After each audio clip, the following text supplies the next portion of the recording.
तीर और आज के जोर का जोड़ में भी बात होगी। वर्ल्ड कप के हवाले से ही शाहीन जो है वो भारत पहुंच चुके हैं और हमने ये देखा कि कितनी फॉलोइंग है जो हमारे सुपरस्टार्स हैं। जब वो भारत पहुंचे तो कितनी बड़ी तादाद में भारतीय अवाम वो बाहर निकली और किस खूबसूरत अंदाज में उनका इस्तकबाल किया गया। किस तरीके से जब वो वहाँ पर एयरपोर्ट पहुँचे, उसके बाद होटल पर पहुँचे, उनका शानदार जो इस्तकबाल था।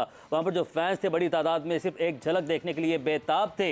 इतनी बड़ी तादाद एयरपोर्ट पर हमने देखी कि वो हमारे जो सितारे वहाँ पर पहुँचे हैं, बाबर आजम को बार बार आवाज़ें दे रहे थे, उसके बाद हारिस रऊफ की तारीफ़ें कर रहे थे। और हमारे जो खिलाड़ी हैं उनके गेम से तो मुतासिर हैं, लेकिन उनके स्टाइल से भी बड़े वो मुतासिर दिखाई दिए। उन्होंने कहा कि हारिस रऊफ अरे भाई क्या लग रहा है। तो ये वो सारी बातें हैं। और हमारी जो टीम की तैयारियां हैं, वार्म अप मैच कल हमारी टीम ने खेलना है और न्यूजीलैंड के साथ जो है वो कल हमारा पहला मैच होगा। वार्म अप गेम है। अपनी तमाम जो खामियां हैं जिनका जिक्र बाबर आजम ने अपनी प्रेस कॉन्फ्रेंस में किया था, वो खामियां दूर करने का वक्त है। ये दो हमारे वार्म अप मैचेस हैं, इन्हीं मैचेस में हमें खामियां दूर करनी है। तो आज इन्हीं सारी चीज़ों के ऊपर बात करेंगे। कैसा इस्तकबाल रहा, क्या गेम प्लान होना चाहिए, क्या स्ट्रेटेजी होनी चाहिए और क्या प्लेइंग हमारा जो कॉम्बिनेशन है वो होना चाहिए। हमारे साथ national women cricketer Iram Javed मौजूद हैं, उन्हें खुशामदीद कहते हैं। Iram, thank you for joining us, welcome to the show.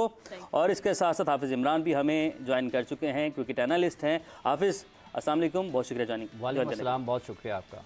और जी अब जो हमारी डिस्कशन है, गुफ्तगू है, वो यहीं से हम लोग आगे बढ़ाते हैं। इरम, पहले तो मैंने जो इंट्रो में बात की कि ये होता है जो स्टारडम है और क्या खूबसूरत स्टारडम है, वो स्टारडम भी हम लोगों ने देखा।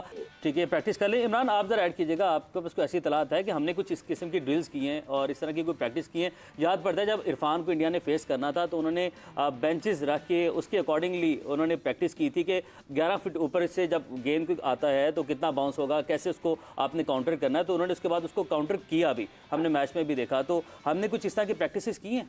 देखिए, ये जैसे मुशी भाई ने बताया ना, ये बड़ी अहम चीज़ है कि आपने जब बड़े क्राउड में खेलना है तो आप उसको किस तरीके से तैयार कर रहे हैं। ये एक पैगाम है मुश्ताक साहब की तरफ से पाकिस्तान की टीम मैनेजमेंट को कि जितने भी दिन बाकी बचे हैं इस हिसाब से आज पाकिस्तान ने फील्डिंग ड्रिल्स तो की, फील्डिंग प्रैक्टिस की है आज, कुछ नेट सेशन भी किए हैं। लेकिन आने वाले दिनों में जो पाकिस्तान के पास वक्त कम है, इसको जरूर मद्देनजर ये तो हमें अपने मुल्क में अपने घर में प्रैक्टिस करनी चाहिए थी ना। अब वहाँ पर हम कर सकते हैं, टाइम होगा हमारे पास। पाकिस्तान के पास यहाँ पर तो कुछ हुआ नहीं ना। एशिया कप से आए, एशिया कप के बाद यहाँ पे आए तो कुछ वक्त नहीं था। पाकिस्तान फिर आगे चला गया खेलने के लिए वर्ल्ड कप। ये भारत अभी कल पहुँचे हैं तो इतना वक्त नहीं था। लेकिन इसके साथ आप देखते हैं ना, तो ये सारे खिलाड़ी मुख्तलिफ वक्तों में अभी एशिया कप खेल के आए हैं। उससे पहले जितनी भी क्रिकेट इन्होंने खेली है मुत्तहिदा अरब अमारात में, ये दुनिया में जहाँ कहीं भी आप मेलबर्न में पाकिस्तान भारत का मैच देख लें तो बड़े क्राउड में पाकिस्तान ने खेला है। ये इसके आदी तो हैं, लेकिन इस खास मौके पर यहाँ पर फ़र्क ये होगा कि जब आप भारत में खेल रहे होंगे ना, आपको वो पब्लिक सपोर्ट पाकिस्तान को नहीं मिलेगी। बहुत मुश्किल है कि लोग ये जो लोग सारे हैदराबाद में इस्तकबाल के लिए आए हैं ना, इतने लोग ग्राउंड में पाकिस्तान को सपोर्ट करते हुए नजर आएंगे। ये मुश्किल होगा क्योंकि वो कभी नहीं चाहेंगे कि भारत की टीम खेल रही है और वो पाकिस्तान से हार जाए। तो ये जो सपोर्ट है ये बाहर की हद तक, वो चूंकि पाकिस्तानी खिलाड़ियों को लोग प्यार करते हैं, उनसे मोहब्बत करते हैं, उनसे बहुत ज्यादा पसंदीदगी है उनकी। लेकिन जब वो मैदान में जाएंगे, आपको याद होगा कि जब 96 में पाकिस्तान और भारत का क्वार्टर फाइनल था, जब सईद अनवर और आमिर सुहेल ने भारतीय बॉलर्स की पिटाई शुरू की थी तो स्टेडियम के क्या हालात थे। जब 1999 में सकलैन मुश्ताक ने आउट किए थे और जब एक बिल्कुल हारे हुए मैच पाकिस्तान ने जीते थे, उस वक्त स्टेडियम में क्या हालात थे। और फिर जब शोएब अख्तर ने राहुल द्रविड़ और तेंदुलकर को यके बाद दीगरे 2 गेंदों पर मुसलसल आउट किया था तो स्टेडियम में क्या हालात थे। वो भी ड्रॉप साइलेंस थे। यही जो बात है, जो हम एडवांटेज की बात कर रहे हैं कि क्राउड का एडवांटेज है। कल जैसे कि मुशी भाई भी बात कर रहे थे कि वो डिसएडवांटेज भी हो सकता है, क्योंकि अगर आपकी एक विकेट गिरती है, जो पिन ड्रॉप साइलेंस है, वो आपकी टीम को मजीद प्रेशर में भी डाल सकती है। ये काउंटर भी तो हो सकता है ना, ये हमें चीज़ फायदा भी दे सकती है। बिल्कुल एक हिसाब से अच्छा है कि जब देखें ऐसा बिल्कुल ठीक है, लेकिन कुछ ऐसे लोग होंगे जो स्टिल पाकिस्तान को सपोर्ट कर रहे होंगे उस वक्त, बिल्कुल कर रहे होंगे। ये तो हमने इसका देख लिया ना कल। हाँ, बिल्कुल।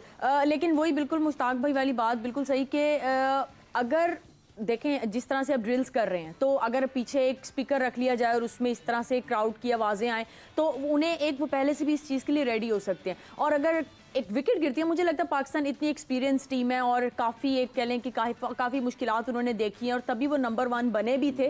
बेशक अभी कह लें कि अभी थोड़ा सा हम नीचे आ गए हैं, लेकिन हम दोबारा नंबर 1 बनेंगे इंशाल्लाह। तो मुझे लगता है कि हमारी टीम इतनी अभी कह लें कि हल्की नहीं है कि इस चीज़ को ज़्यादा फेस करेगी। अगर एक विकेट गिरेगी तो बिल्कुल परेशानी आ जाएगी टीम पर, ऐसा नहीं है। हमारे बहुत अच्छे बैटर्स हैं, बेशक बिग इवेंट है और पहली बार खेलेंगे, लेकिन हमारी जो है कह लें कि दुआएं उनके साथ है। मुश्ताक भाई, ये जो हमने पहली बार बार इंडिया में खेलना है, पूरी टीम जो है वो इंडिया में जाएगी, पहली बार खेलेगी, इसके ऊपर बड़ी डिबेट हो रही है, बड़ी बात हो रही है।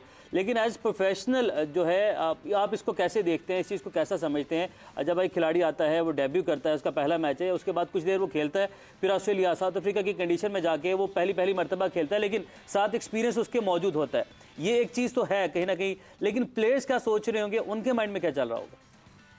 देखिए, जो हमने बात कर रहे हैं ना, ये जो छोटा सा स्पीकर लगा के आवाजें लगा के आपने फील्डिंग करनी है बाउंड्री के ऊपर, आप एक विकेट हमारी गिरती है तो शोर के अंदर आपने बैटिंग करने जा रहे हैं, प्रैक्टिस कर रहे हैं, ये मैच नहीं हो रहा अभी। ये जो मैं आपको ड्रिल बता रहा हूँ ये बड़ी सिंपल सी है, मगर इसके इफेक्ट्स इतने ज्यादा हैं कि कोई भी हमारा लड़का इंडिया में जाके मैचेस नहीं खेला हुआ।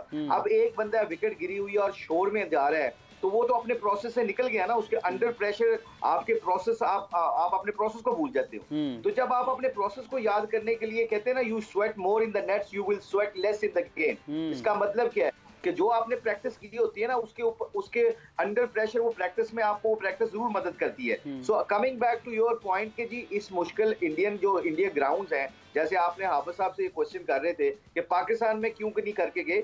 पाकिस्तान के ग्राउंड्स इंडिया के ग्राउंड बहुत करीब है। इंडिया के जो जंगला होता है ना, ग्राउंड के जो फैंस हैं वो बिल्कुल आपके सर के ऊपर चढ़े होते हैं, तो आपकी वो आपको बहुत टाइट रखते हैं। तो इसलिए जो वहां की प्रैक्टिस है ना, वो वहीं पे सूट करेगी। तो आई थिंक जो आपका कहने का मतलब है, प्रेशर में हमारे लड़के जरूर आएंगे, क्राउड का प्रेशर जरूर आता है। 96 में 99 में मैंने 3-4 टूर किए हैं, नेहरू कप का टूर किया हुआ है। तो हमें ये मुझे पता था कि जब मैं बॉलिंग करने आता था, अगर एक चौका पड़ता था तो मुझे लगता था यार ये जितना शोर मच रहा है मुझे दूसरा चौका ना पड़ जाए। तो आई थिंक उसको ओवरकम करने के लिए ये प्रैक्टिस जो मैं आपको बता रहा हूँ ये बहुत इंपॉर्टेंट है, और ये इस पे बहुत ज्यादा कम्युनिकेशन करनी पड़ेगी कि remember your process. Under pressure आपने क्राउड को नहीं देखना, आपने प्रोसेस के ऊपर देखना, ज्यादा तवज्जो देनी और आउटकम का ज्यादा नहीं सोचना। जब आप अपने प्रोसेस के ऊपर फोकस करेंगे तो I think I am sure the professional cricketers they are very good cricketers. I think they will understand के प्रोसेस के अंदर जैसे ही बंदा अपने आप को डालता है तो उसको आउटकम खुद ब खुद नजर आना चाहिए। मुस्तफा, ब्रेक पे जाने से पहले बस ये एक ऐड कर दीजिएगा, इसी बात जो आपकी बात है इसके अंदर मैं ऐड करना चाहता हूँ। क्या इस हवाले से आपकी टीम मैनेजमेंट में या किसी प्लेयर से, कप्तान से कोई बात हुई है कि इस तरह की ड्रिल्स हमें करनी चाहिए, या किसी ने रब्ता किया आपसे कि हमें क्या किस माइंडसेट के साथ जाना चाहिए, वहाँ पर मैदान में किस तरह उतरना चाहिए? टीम डायरेक्टर क्या सोच रहे होंगे, कोचिंग स्टाफ है क्या इस तरफ जाते हुए दिखाई दे रहे हैं? क्योंकि अभी तक इस तरह की कोई हमें इन्फॉर्मेशन नहीं मिली किस तरह की प्रैक्टिस की जा रही है वहाँ पर। आई एम श्योर कि लड़कों से बात तो होती रहती है, they are very good cricketers, वो बहुत अच्छा पूछते भी हैं। बट वो हजरत अली रजी अल्लाह अन्हु को एक कॉल है कि अपना मशवरा तब तक ना दो जब तक कोई आपसे अपना मशवरा नहीं मांगता। तो हम पाकिस्तान टीम के लड़कों के लिए जब भी कोई बात करते हैं क्रिकेट की, ये तो मैं आपके इस प्रोग्राम के तवस्सुल से बता रहा हूँ, ये पैगाम पहुंच जाना चाहिए। और आई एम श्योर कि जो हमारे एक्स क्रिकेटर्स हैं वो जरूर इस बात पे फोकस करेंगे और जरूर पाकिस्तान के क्रिकेटर्स को ये पैगाम